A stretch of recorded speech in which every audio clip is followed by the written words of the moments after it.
બાકી બચી છે અને કોંગ્રેસે ચોક્કસ 5 વર્ષ પછી એ ખાતું ખોલાવ્યું છે. અમિતભાઈ, ખાસ જે ભાજપના નેતાઓને આપ સાંભળી રહ્યા છો એ ચોક્કસ આરોપ મૂકી રહ્યા છે કે વિપક્ષો દ્વારા માત્ર ને માત્ર વાતાવરણ દોડવાનો પ્રયત્ન કરાયો. આ એક ચોક્કસ સંકેત હતો મતદાતાઓને. શું કહેશો? ચિરાગભાઈ, છેલ્લા 30 વર્ષથી ગુજરાતમાં ભારતીય જનતા પાર્ટીની પૂર્ણ બહુમતીવાળી સરકાર છે. જી. જ્યારે ચૂંટણીઓમાં મત માંગતા હોય ત્યારે એમ કે જે શાંતિ અને સલામતી માટે ભાજપને મત આપશો, અને જ્યારે ચૂંટણીના પરિણામો આવી જાય અને જ્યારે એ સત્તામાં આવે ત્યારે કે કોંગ્રેસ પાર્ટી વાતાવરણ દોડે છે. ભાઈ, કોંગ્રેસ પાર્ટીનો એક પણ આગેવાન ક્યારેય કોઈ વાતાવરણ દોડવામાં એને સજા થઈ હોય, એની પર કોઈ એફઆઈઆર થઈ હોય એવું એક ઉદાહરણ આપ મને બતાવો.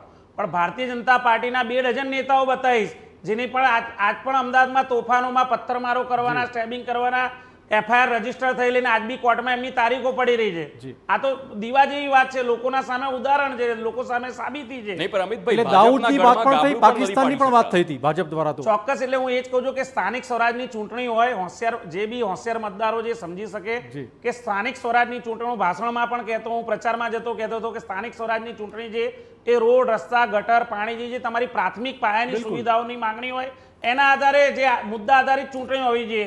પણ ક્યાંય બાંગ્લાદેશની વાત થાય, પાકિસ્તાનની વાત થાય, 100% હું એવું માનું છું કે ભારતીય જનતા પાર્ટી ફક્ત ને ફક્ત હિન્દુત્વના મુદ્દે લોકોને ગુમરાહ કરીને ચૂંટણીના પરિણામોની તરફેણમાં લાવે છે. બાકી આજ બી ગુજરાતના જે બી નાગરિકો, જે મતદારો, જે અમદાવાદ હોય, વડોદરા હોય, સુરત હોય, મહાનગરપાલિકામાં જે રીતે યુવાનોને ટિકિટ આપી છે અને ક્યાંક પરિણામો બી સારા મળ્યા છે, કોંગ્રેસનો વોટ શેર વધ્યો છે. આ બી સ્થાનિક સ્વરાજની ચૂંટણી આજે જ્યારે પરિણામોના આંકડા સાંજે બધા ટોટલ સરવાળો આવશે ત્યારે આપ પોતે ટીવી મીડિયામાં બતાવશો કે કોંગ્રેસ પર લોકોએ વિશ્વાસ વ્યક્ત કર્યો છે, ભાજપનો દબદબો યથાવત છે અને કોંગ્રેસનો વોટ શેર વધ્યો છે. આ ચોક્કસ રિઝલ્ટ આપણી સામે આવી રહ્યું છે. આ વિશે વાત એક બ્રેક બાદ.